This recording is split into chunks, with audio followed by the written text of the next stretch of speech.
Assalamualaikum. Hari ini saya akan share berkenaan apps nama Gantt Project untuk kita create Gantt chart. Okay, so kita first tengok interface dia dulu. Okay, so dari segi interface, ini adalah bahagian task, ini adalah bahagian tarikh, date. Kita boleh zoom in dan juga zoom out dekat bahagian tarikh. Okay, kita boleh set bila mula dan bila akhir. Okay, kita ada indentation, kita ada move task up dan move task down, kita ada dependency dan remove dependency.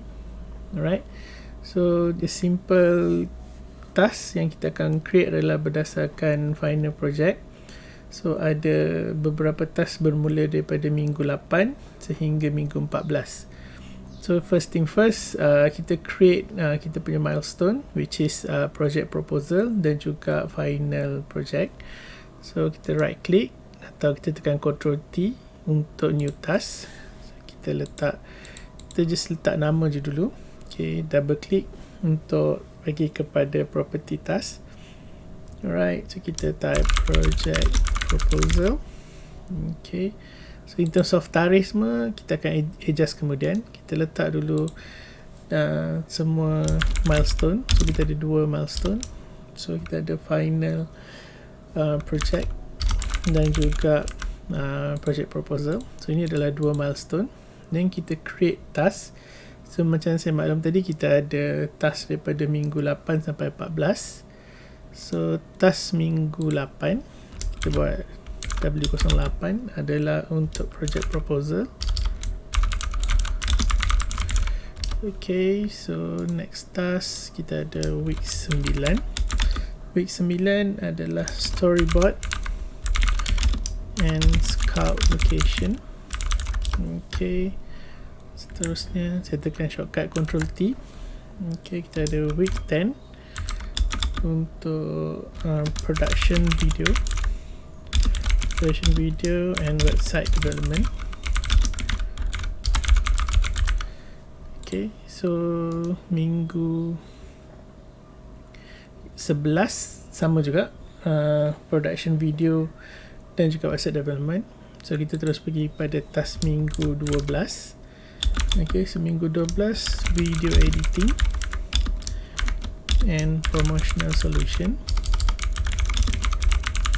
Okay, so minggu 13 adalah rough cut dan minggu terakhir adalah final submission.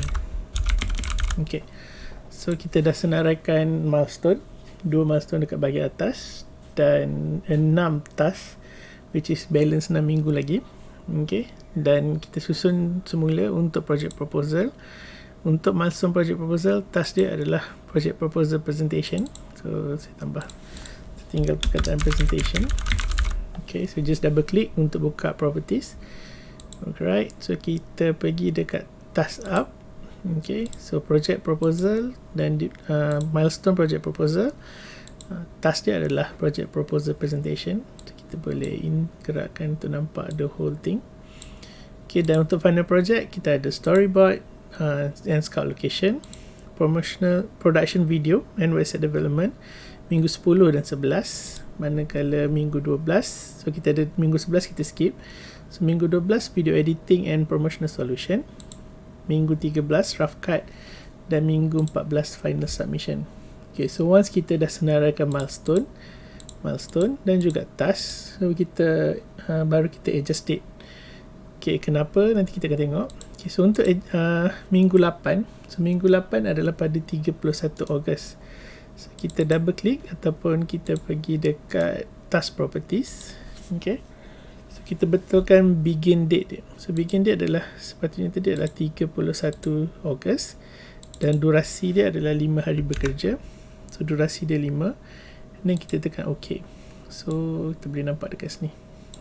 Right, ni kita boleh gerak, klik dan gerak untuk tarikh. So kita boleh zoom out sikit. Okay, so untuk minggu 9, which is minggu ni, so task property, so minggu 9 bermula pada 7 hari bulan 9. Okay, so sama juga 5 hari. Okay, Untuk production yang macam saya maklum tadi, dia adalah 2 minggu, minggu 10 dan juga minggu 11. So dia bermula pada 14 September dan dia melibatkan 10 hari, which is 5 hari bekerja, 2 minggu jadi 10. Okay, so kita ada minggu 12. Minggu 12 bermula pada 28 hari bulan 9. Okay, so 5 hari. So maaf lagi. Okay, so rough cut adalah pada minggu 13. So minggu 13 adalah pada 5 Oktober. Okay, 5 hari. Dan final submission dan juga final presentation akan berlaku pada 12 Oktober. 12 Oktober. So 5 hari. Alright. Okay, so kita dah adjust date. So kalau kita tengok untuk minggu 8 adalah pada 31 Ogos. Okay, untuk minggu 9 pada 7 September. Okay, dan minggu 10 pada 14 September sehingga minggu 11. Minggu 12 28 September, 5 Oktober dan juga 12 Oktober untuk final submission. Okay, once kita dah adjust date, kita buat indentation kepada task sahaja. So milestone kita tak perlu gerakkan, kita hanya indent kepada task. So indentation dekat sini, so nama dia indent. So once kita indent, okay, so secara defaultnya dia sepatutnya warna hitam. Once kita buat indentation, okay, so untuk final project sama juga. So kita akan indentkan task. So kita boleh indent satu-satu ataupun kita boleh indent semua sekali. Kita just klik dan tekan shift untuk select all dan indent. Right, so sekarang kita dah dapat 2 milestone, which is project proposal dan juga final project, dan ini adalah task di bawahnya. Okay, so selepas kita dah create milestone dan juga task, kita akan set predecessor. Predecessor ni adalah maksudnya item tu mesti siap, baru item yang selepasnya boleh kita proceed lah. So maksudnya selagi tak siap, contoh kita tak siap storyboard, kita tak boleh proceed kepada item yang lain. Okay, so kita start. So selagi tak buat proposal, kita tak boleh siapkan scout location. So kita boleh pergi dekat week 9, kita create predecessor. Okay, so kita add. So dia kena siapkan project week 8 dahulu, dan kita tekan OK.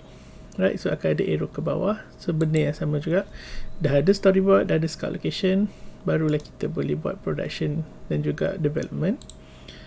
Okay, so kita add. So ini storyboard. Okay, so dah shooting, baru kita boleh buat editing. Tambah lagi.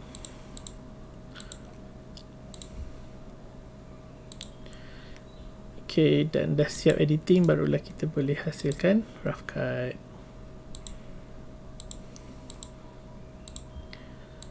Okay, so ini adalah final output untuk Gantt project untuk final MPM. So kita dah ada milestone, 2 milestone, kita dah ada task dan kita dah ada dependency. Okay, so ini adalah Gantt chart untuk project proposal. So kita tak ada progress. So ini adalah Gantt chart yang pertama lah. So kita boleh save. So yang kita save tadi adalah save untuk progress file atau working file. So untuk kita publish atau kita letakkan di dalam kita punya documentation, so kita boleh pergi dekat project, kita pergi dekat export. Okay, so project export kita akan save sebagai raster image, sama ada PNG ataupun JPEG terpulang. Okay, so bahagian lain tu tak apa, kita biarkan, kita just select untuk raster image. So next, ni adalah lokasi dia, pastikan kita save dekat desktop, paling senang untuk kita cari. Publish on FTP, no. Okay, so kita tengok balik, start date kita adalah pada 31 Ogos dan kita punya end date adalah pada Oktober, pada 16 Oktober. Right, so jika kita publish, kita akan dapat satu Gantt chart yang sangat rapat lah. So saya tekan OK. Alright, so ini adalah contoh Gantt chart yang kita save, dan dia punya output dia sangat rapat lah. So untuk Gantt chart yang lebih sesuai atau lebih cantik, kita boleh export sama dari step yang sama, project export, raster image. Okay, apa yang kita ubah adalah tarikh dia. So kalau kita buat 31 tadi sangat rapat, kita up kepada 24, manakala sepatutnya tadi 16, kita up kepada 23. So kita tekan OK, dan kalau kita save, kita akan dapat output yang lebih ada jarak lah. Untuk kiri kanan tu dia nampak lebih selesa. Okay, so itu sahaja untuk create Gantt chart.